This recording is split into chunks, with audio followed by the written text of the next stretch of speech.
Story 1. The consequences of unsafe sex.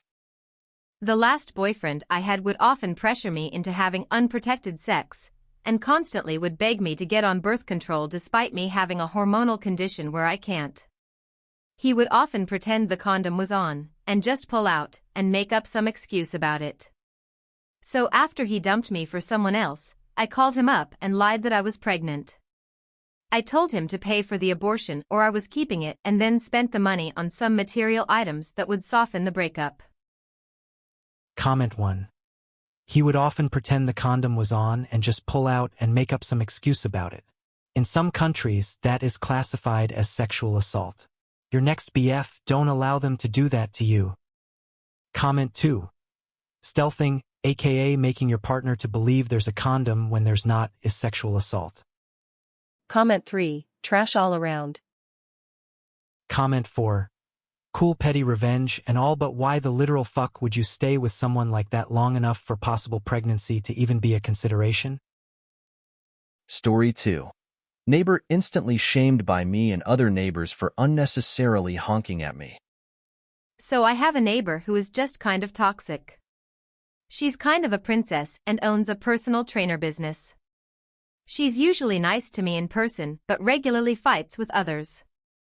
Anywho, yesterday, I was turning out of my neighborhood. It was in the evening, so it's unlikely anyone was in a rush to get to work or a doctor's appointment or something. I was on my way to hang out with friends.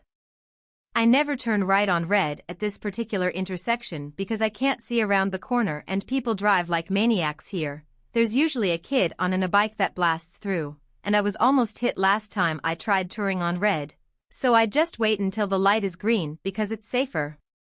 Anyway, this neighbor comes up behind me and honks at me while the light was still red, and furiously motioned for me to go. I looked behind me and shook my head no, and this set her off, and she started yelling at me. Luckily, just as she was doing this, two other neighbors passed by on foot. I stuck my head out the window and was like, "Hey, can you make her stop honking at me?" They had already seen everything and she'd been rude to them in the past and they were happy to oblige. One taunted her with a boob waggle and the other was like, "Where's the fire?" It was more playful, which made her rage look even more pathetic. When the light turned green, I even waited just a second longer to mess with her and then we drove off. She was so embarrassed that she drove a safe distance behind me, even as I was slowing down to see if she would pass me. This story isn't as dramatic as others, but it was fun nonetheless. Edit, just to be clear, this is right outside of my small townhome community, where only neighbors and delivery people drive, in the evening, not during rush hour, and she had just pulled up behind me. The intersection we drive into from the townhome community is busy. Yes. I usually turn right on red, especially during commutes. I do not hear because I can't see the cars coming on my left side until they are very close, and they tend to speed, and as I mentioned, I almost had a bad accident because I risked it before. Comment 1. The mocking boob waggle got my attention. Comment 2. Honk and you shall receive a waggle. Comment 3. Fun, great that your other neighbors played along. Comment 4. Years ago I had left the house to go to work. There were 2 stop signs in the neighborhood before getting to the intersection with the light. At one of the stop signs, the person behind me honked at me for stopping at the sign. Like not a pause to roll through or a slow down pass through.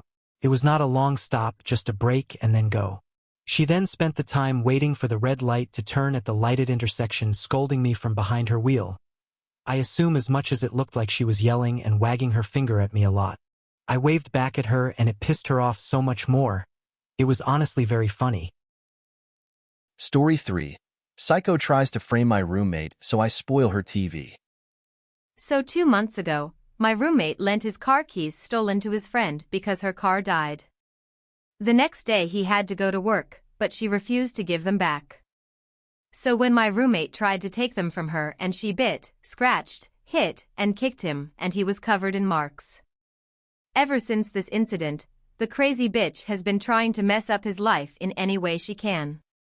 She has accused him of attacking her, she claimed that he is in love with her, she claimed that she feared for her life when they hung out, even though my roommate was literally paying this chick's bills and rent, and she has been fighting tooth and nail to get him fired or arrested or anything to ruin him. And because of this, obviously we can't interact with her at all or it will probably be brought into court. Hugh Petty Revenge. I noticed a couple days ago that she had left her Netflix logged in on mine and my roommate's TV. So I went ahead and fiddled with any settings I could change. If she had subtitles off, I put them on and made them huge and bright. Every show that she had ranked as love this I re-ranked as hate this, and I removed every single thing from her saved list. I then changed the maturity level allowances, changed her icon and nickname, and changed the app language so that she can't even easily fix anything. Then I started looking for the worst movies I could find: the Emoji Movie, Angry Birds Movie, Coco Melon, and I started ranking them all as loved. I also found the shows that she had been watched and I skipped ahead multiple episodes in all of them. This whole thing has brought me some peace of mind, knowing that this is her primary source of TV and movies. Comment 1. Put a child lock on the profile, password protected. Comment 2. Your roommate should sue her for carnapping. Also gather evidence if she do something again to your roommate. Like, are you really watch someone suffer because of a bitch? Comment 3. She actually sounds like a psychopath who needs locked up. Comment 4. This is great. I would just add. Make sure the skipped episodes have been viewed by skipping to the end credits like all of the previous episodes. Makes it a pain to figure out where they left off. Story 4. Ruining Netflix. This happened a couple years ago, but still tickles me. When my mom died, I switched our family Netflix account to my dad's credit card, but the login was for my email so that my dad, a horrible person, but we don't have time for all that, could never see price increase notifications. My dad and I had our own profiles, but over the years he shared the sign-in info with friends so that eventually the profiles were Dad, me, Dad's girlfriend, Dad's employee, Dad's girlfriend's daughter. Well, one day my dad deleted my profile to make one for his girlfriend's daughter's kids. I thought ID made it so that he couldn't alter the account, but my oversight meant he was the primary profile and had the power to delete others. All my viewing history, all the things added to my list over the years, totally gone, for the sake of a 5- and 3-year-old. I was pissed. But I could access anyone's profile I wanted. So I started going into everyone else's profiles and watching the most messed up stuff I could find to ruin their recommendations.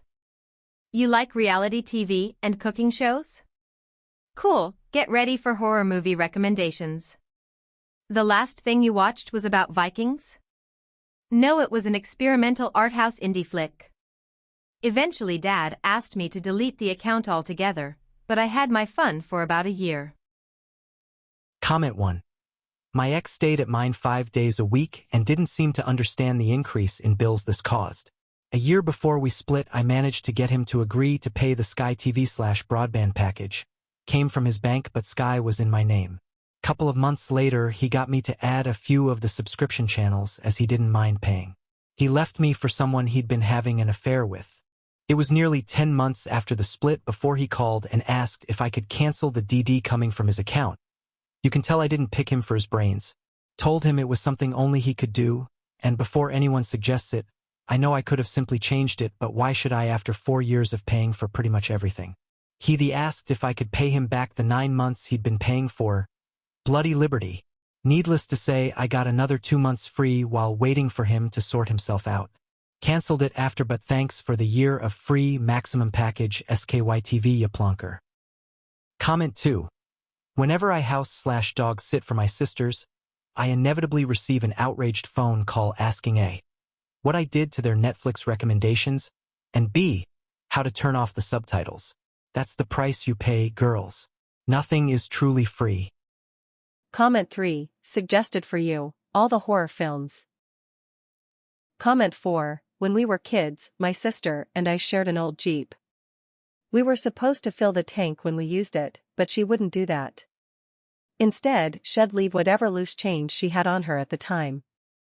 So I started tuning the radio to a mariachi station, turning the car off, and turning the volume knob the way to the right.